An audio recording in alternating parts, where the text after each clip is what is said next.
आज हम पढ़ेंगे केमिकल प्रॉपर्टीज ऑफ फिनॉल के बारे में। इससे पहले हमने प्रिपरेशन मेथड और फिजिकल प्रॉपर्टी तो पूरा कर लिया था। अब बारी है केमिकल प्रॉपर्टीज की।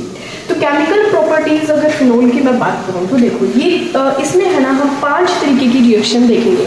देखो 5 रिएक्शंस होगी और जिसमें इलेक्ट्रोफिलिक सब्स्टिट्यूशन में इसके 4 पार्ट है। तो वैसे रिएक्शन इसमें आई गेस 9-10 तो हो जाएगी, लेकिन वो रिएक्शन बहुत ज़्यादा ईजी होने वाली है, कुछ भी उसमें रॉकेट साइंस नहीं है।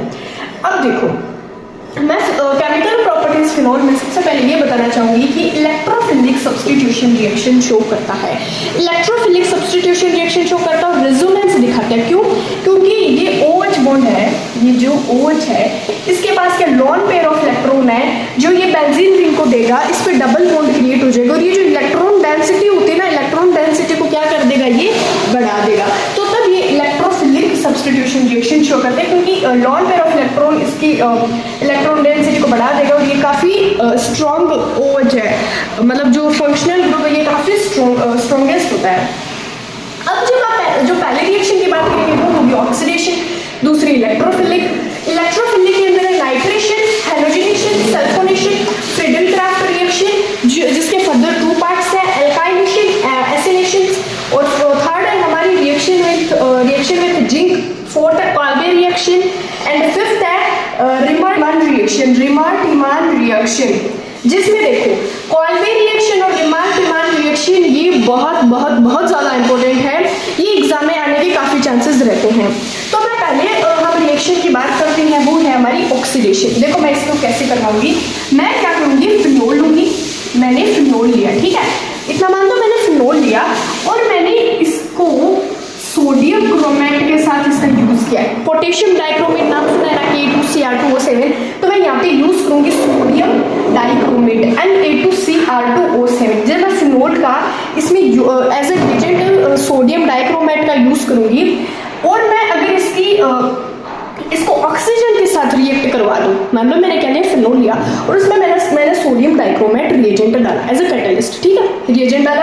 और अगर ये O2 यानी एटमॉस्फेरिक एयर के साथ रिएक्ट हो जाए, रिएक्शन करके, तो मुझे क्या मिल जाएगा, मुझे ये देखने को मिल जाएगा और प्लस में H2 हमारा वाटर लिबरेट हो जाएगा। यह मेरे को देखने को कैसे मिला, इसका नाम होता है क्यूनीन। ये पिंक कलर का होता है, क्या कलर का होता है, पिंक कलर का। ये मेरे को क्यूनीन मिल गया, एक कलर्ड कंपाउंड मिल गया, कलर्ड कंपोनेंट जिसको क्यूनीन बोलते हैं। ये मेरे को ऐसा बेंजीन पे डबल बॉन्ड ऑर्थो पे और पैरा पे ये स्ट्रक्चर देखने को मिल गई। तो ऑक्सीडेशन में यही होता है। समझ आया ऑक्सीडेशन क्या हुआ? अगर पूछ ली कि जब हम केमिकल प्रॉपर्टीज, छोटे क्वेश्चन में आ सकता है कि केमिकल प्रॉपर्टीज में बात करते हैं क्यूनीन का क्या ये कलर लेस होता है या कलर्ड कंपाउंड होता है? ऑफ कोर्स कलर्ड कंपाउंड होता है, पिंक कलर का होता है, इसका क्यूनीन नाम होता है। H2 इसमें लिबरेट होता है। कौन सा रिएजेंट यूज करते हैं, सोडियम डाइक्रोमेट का यूज करते हैं in the presence of atmospheric air, ठीक है। दूसरा है हमारा इलेक्ट्रोफिलिक मैं बाद में करवाना चाहूंगी, उससे पहले मैं रिएक्शन विद जिंक करवाऊंगी।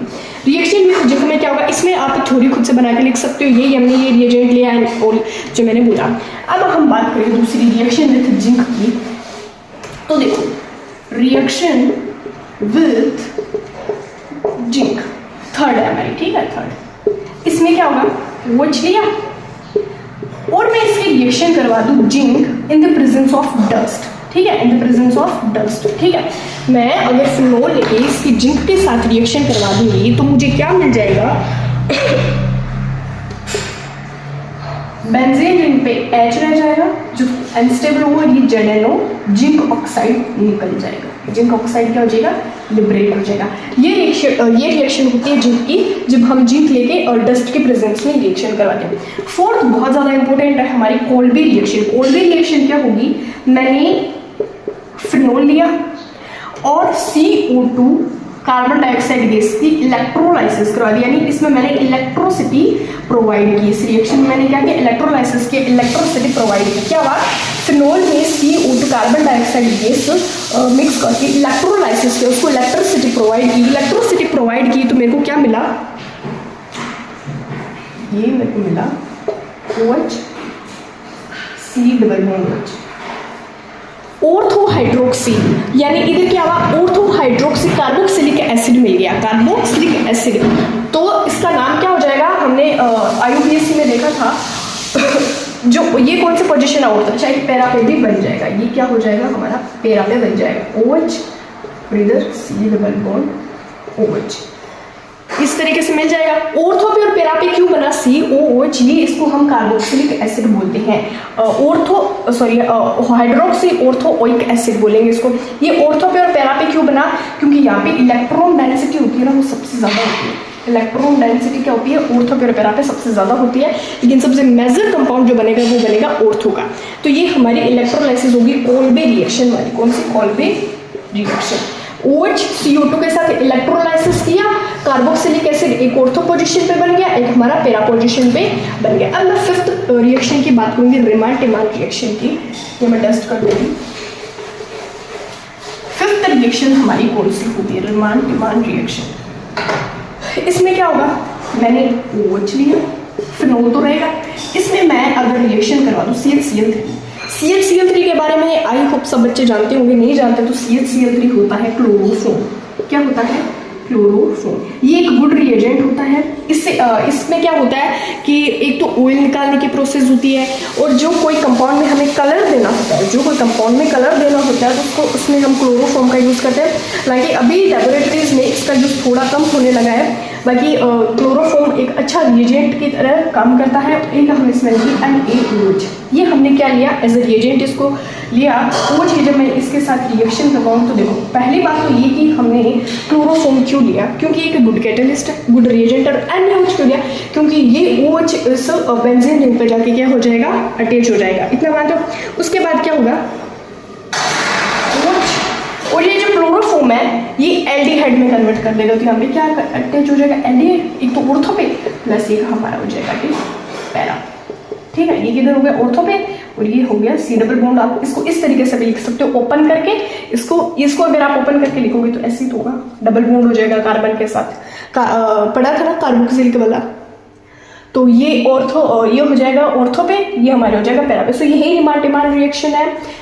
ये जो हम रिएजेंट लेते हैं ना CHCl3 NaOH, ये याद रखना, CHCl3 ने क्या किया, इसको एल्डिहाइड में कन्वर्ट कर दिया। सो ये हमारी रिएक्शन होगी, reaction with zinc, Kolbe reaction, Reimer Tiemann reaction. कितनी इजी रिएक्शन थी, बहुत इजी थी। बस ये बीच में जो हम यूज़ करते हैं कैटलिस्ट, इनको याद रखो। कोल्बे में क्या बन रहा था, कार्बोक्सिलिक एसिड। रिमार्ट-टिमान रिएक्शन में क्या बन रहा है, एल्डिहाइड। रिएक्शन विथ जिंक में क्या बन रहा था, जिंक ऑक्साइड। और ऑक्सीडेशन में हमने क्या देखा, क्यूनाइन बन रहा था, पिंक कलर का कंपाउंड था। अब हम बात करें इलेक्ट्रोफिलिक सब्स्टिट्यूशन रिएक्शन की। अब हम बात करेंगे सेकंड की बात करते हैं। ये है फिनोल, ठीक है, इसके पास क्या लोन पेयर ऑफ इलेक्ट्रॉन है। अब ये अगर मैं इसका रेजोनेंस दिखाना चाहूँ तो रेजोनेंस में हम एक तो इस एरो को यूज करते हैं। अब ये क्या करेगा, ये जो लोन पेयर ऑफ इलेक्ट्रॉन है, ये इसको अपने इलेक्ट्रॉन दे देगा और इसकी इलेक्ट्रॉन डेंसिटी बढ़ा देगा। इलेक्ट्रॉन डेंसिटी बढ़ा देगा तो इस पर डबल बॉन्ड क्रिएट हो जाएंगे, इसकी इलेक्ट्रॉन डेंसिटी बढ़ जाएगी। तो मान लो हमारा ये इस तरीके से था, ठीक है। अब इसने इसको इलेक्ट्रॉन दी, पॉजिटिव इलेक्ट्रॉन दी, और इधर ये जब इससे जनरेट होगा इस तरीके से हो जाएगा, यानी इसकी डीलोकलाइजेशन होने से स्ट्रक्चर चेंज हो जाएगी। और आगे जब हम करेंगे ये OH, ये अब इलेक्ट्रॉन का डीलोकलाइजेशन तो होगा। रेजोनेंस क्या होता है, यानी इलेक्ट्रॉन का मूवमेंट। मैं बार बार ये कर रही हूँ।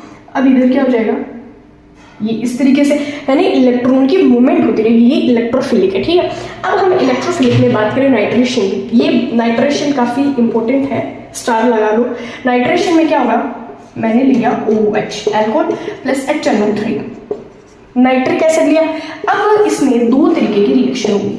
एक तो मैंने लिया नाइट्रिक कंसंट्रेटेड, पहले मैं डाइल्यूट ले लेती हूँ, ठीक है। नाइट्रिक डाइल्यूट लिया, एक में मैंने लिया नाइट्रिक कंसंट्रेटेड, दिख रहा है अच्छे से। तो एक में मैंने लिया HNO3, नाइट्रिक एसिड के साथ रिएक्शन करवाते हैं तो HNO3 नाइट्रेशन में HNO3 लेंगे, और एक में मैंने लिया कंसंट्रेटेड, क्या HNO3 कंसंट्रेटेड यानी भरपूर मात्रा में लिया, और एक था डाइल्यूट, ठीक है। अब जब मैं डाइल्यूट लूंगी तो मेरे को क्या मिलेगा, ऑर्थो पोजीशन पे क्या अटैच हो जाएगा, NO2, ऑर्थो पोजीशन में NO2 अटैच हो जाएगा, और एक इधर हो जाएगा NO2 पैरा पे, एक ऑर्थो पे गया पैरा पे हो गया, ठीक है। ये इतना हो जाएगा। अब अगर मैं कंसंट्रेटेड की बात करती हूँ, कंसंट्रेटेड में क्या होगा, ये ऑर्थो पे ये इस तरीके से अटैच हो जाएगा, जिसका नाम होगा पिक्रिक एसिड। ये पिक्रिक एसिड, इसकी स्ट्रक्चर एग्जाम में बहुत बार पूछ ली जाती है। अगर आप प्रीवियस ईयर के एग्जाम क्वेश्चन पेपर उठा के देखोगे तो आपको ये इसकी स्ट्रक्चर जरूर आ जाएगी कि व्हाट इज पिक्रिक एसिड, उसका नाम लिखो, पिक्रिक एसिड क्या होता है, स्ट्रक्चर बनाओ, किस रिएक्शन में होता है फिनोल के, और क्या प्रिपेयर करते हैं तब मिलता है। तो इसके बेसिस पे क्वेश्चन आ सकता है। देखो मैं फिर से बता देती हूँ, नाइट्रेशन इलेक्ट्रोफिलिक सब्स्टिट्यूशन रिएक्शन किया, नाइट्रेशन किया तो मैंने HNO3 एक तो लिया डाइल्यूट, एक लिया कंसंट्रेटेड। जब मैंने डाइल्यूट लिया तो मेरे को ऑर्थो पोजीशन पे मिल गया, पैरा पोजीशन पे NO2 ग्रुप लग गया, अटैच हो गया, ठीक है। अगर मैंने लेबोरेटरी में गए, हमने रिएक्शन की, हमने HNO3 यानी इसको कंसंट्रेटेड HNO3 जो हमने लिया कंसंट्रेटेड मात्रा में, बहुत ज्यादा लिया, उससे क्या हो गया, कंसंट्रेटेड लेने से मेरे को पिक्रिक एसिड मिला। इसका पिक्रिक एसिड का अगर हम IUPAC में नाम लिखें तो क्या होगा, 1 2 3 4 5 6, तो 2,4,6 2,4,6 ट्राई कितना है, ट्राई नाइट्रो कितने, 3 है, तो ट्राई नाइट्रो। और बात किसकी हो रही है, बेंजीन पे क्या लगा है, OH लगा, इसका नाम क्या हो जाएगा, फिनोल। क्या हो जाएगा, फिनोल। 2,4,6 try nitrophenol. इसका क्या नाम हो जाएगा, ortho nitrophenol, para nitrophenol, phenol, और ये हो जाएगा पैरापी नाइट्रोफिनोल, ठीक है। सो ये थी हमारी कौन सी रिएक्शन, नाइट्रेशन। ये बहुत ज्यादा इंपॉर्टेंट है, स्टार मार्क कर लेना इसको, चांद सितारे लगा लेना। पिक्रिक एसिड नाम याद रखना, 2,4,6 ट्राई नाइट्रोफिनोल। अब हम बात करेंगे हैलोजिनेशन की। हैलोजिनेशन क्या होता है,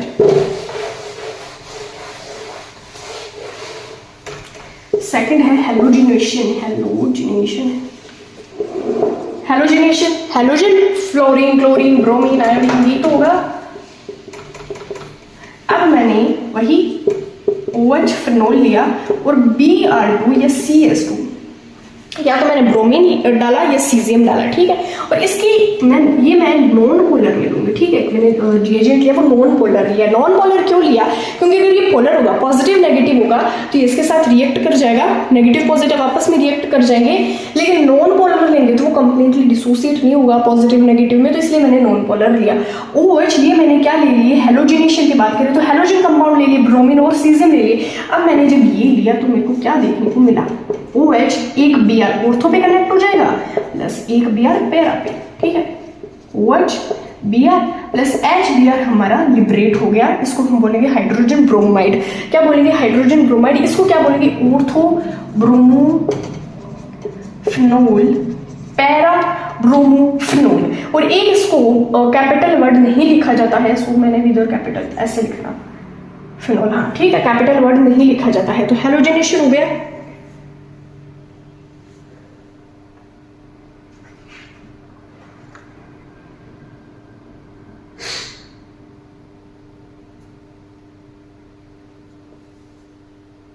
थर्ड हम बात करेंगे सल्फोनेशन की।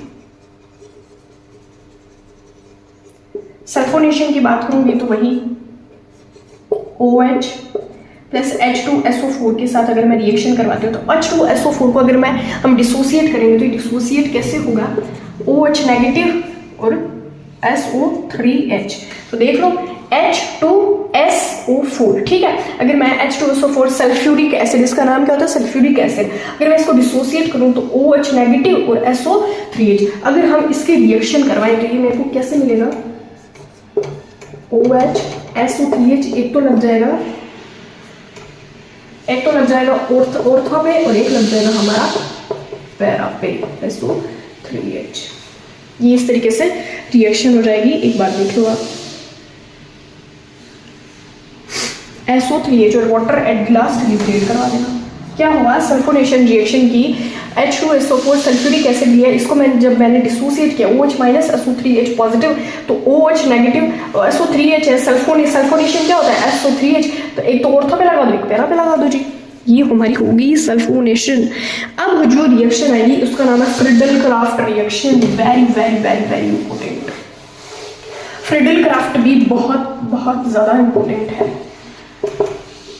फ्रिडल क्राफ्ट रिएक्शन ये दो पार्ट में होती है, एक है एल्काइलेशन, एक है एक्सिलेशन, ठीक है। अगर मैं बात करूं एल्काइलेशन की तो क्या होगा जी, इधर ओ चले लो, क्लोरोफॉर्म में रिएक्शन करवा दो, वापस से क्लोरोफॉर्म में रिएक्शन करवा दो, AlCl3। AlCl3 क्या होता है, एल्यूमिनियम ट्राइक्लोराइड, ये क्या एसिड है, और क्लोरोफॉर्म में जब मैं ये लूंगी तो मेरे को क्या मिलेगा, OHCHO प्लस OHCHO। ये किधर बना, एक तो बन गया ऑर्थो पोजीशन पे और एक बन गया पैरा पोजीशन पे। और सॉरी माय फॉल्ट, CH3 बनेगा, सॉरी CH3 बनेगा, मिथाइल बनेगा, ठीक है। मिथाइल कैसे बनेगा, ऑर्थो मिथाइल फिनोल और या हाइड्रोक्सी भी बोल सकते हैं, और पैरा मिथाइल हाइड्रोक्सी, ठीक है। AlCl3 अगर हम इसको डिसोसिएट करें तो CH3 और ऐसे डिसोसिएट होगा, माय मिस्टेक। एल्काइलेशन में क्या होगा, OHCH3 और OHCH3। अब हम बात करेंगे एक्सेलेशन की, ये बहुत इजी रिएक्शन थी, बस इतना ही था। अब हम बात करेंगे एक्सेलेशन। इसमें क्या होगा, इसमें हम बात करेंगे वही मैंने OH लिया,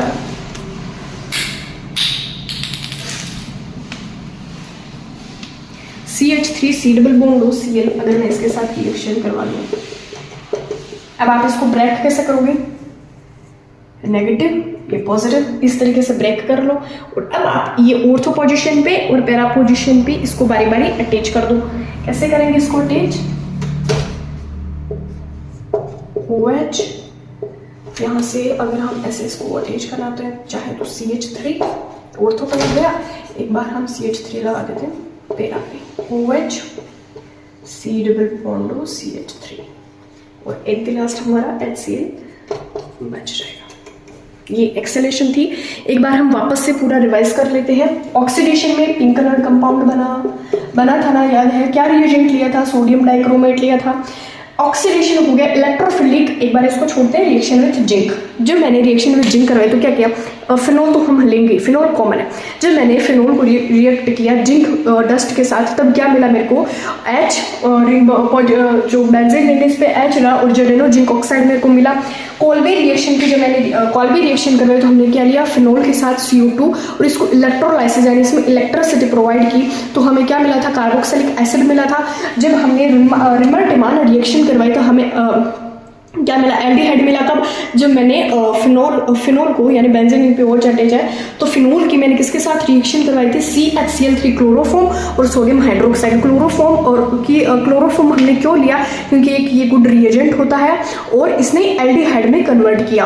ऑर्थो पैरा पोजीशन पे लगता है, ऑर्थो पैरा पोजीशन पे क्यों लगता है, मेटा पे तो नहीं लगता, क्यों लगता है ऑर्थो पैरा पोजीशन पे, क्योंकि ये जो होता है इसमें इलेक्ट्रॉन डेंसिटी इसकी ज्यादा रहती है। अब हम बात करते हैं इलेक्ट्रोफिलिक की। इलेक्ट्रोफिलिक में पहले बात की नाइट्रेशन की, बहुत इंपॉर्टेंट है, पिक्रिक एसिड।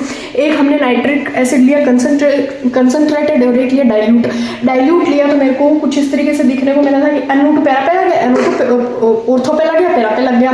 लेकिन जब हमने कंसंट्रेटेड लिया, डाइल्यूट लिया तो वो मिला, कंसंट्रेटेड लिया तो 2,4,6 ट्राइनाइट्रोफिनोल, जिसका कॉमन नाम क्या है, पिक्रिक एसिड। प्लीज ये याद करके चले जाना एग्जाम में। और सेकंड, जब हमने हेलोजिनेशन के साथ रिएक्शन करे, हेलोजिनेशन हेलोजन OH, जब मैंने Br2 लिया या सीजियम लिया, नॉन पोलर लिए मैंने, तो मेरे को क्या मिल गया, OH Br, एक तो ऑर्थो पे लगा, एक पैरा पे लगा, HBr हाइड्रोजन ब्रोमाइड, ये लिबरेट हो गया। And third one is sulphonation H2SO4। जब हम इसको ब्रेक करेंगे तो OH नेगेटिव SO3H पॉजिटिव में ब्रेक होगा, और जब हमने ये रिएक्शन की तो हमें ऑर्थो पैरा पे वापस भी देखने को मिला। And fourth, Friedel-craft alkylation acceleration, alkylation CH3Cl। एक मिनट, इसमें थोड़ी मिस्टेक हो गई है, मेरा ध्यान नहीं था, आई एम सॉरी। CH3Cl होगा, आई एम सो सॉरी, ये CH3 positive Cl negative, my fault, ये मेरा इसमें थोड़ा ध्यान नहीं था। फिर एल्काइलेशन में क्या होता है, CH3Cl लेते हैं हम, मिथाइल क्लोराइड लेंगे, तो एक पैरा पे अटैच हो गया, एक ऑर्थो पे अटैच हो, सॉरी हाँ, ऑर्थो पे और पैरा पे। एक्सेलेशन में क्या हुआ, CH3COCl लिया, तब ये ब्रेक होके C double bond CH3 para पे ऑर्थो पे लग गया, पैरा पे लग गया। सो ये हमारी थी केमिकल प्रॉपर्टीज ऑफ फिनोल। इसका प्रिपरेशन मेथड और फिजिकल प्रॉपर्टी देख ली, अब केमिकल प्रॉपर्टी भी होगी। अब हम बात करेंगे ईथर की। नेक्स्ट हमारा टॉपिक आएगा ईथर।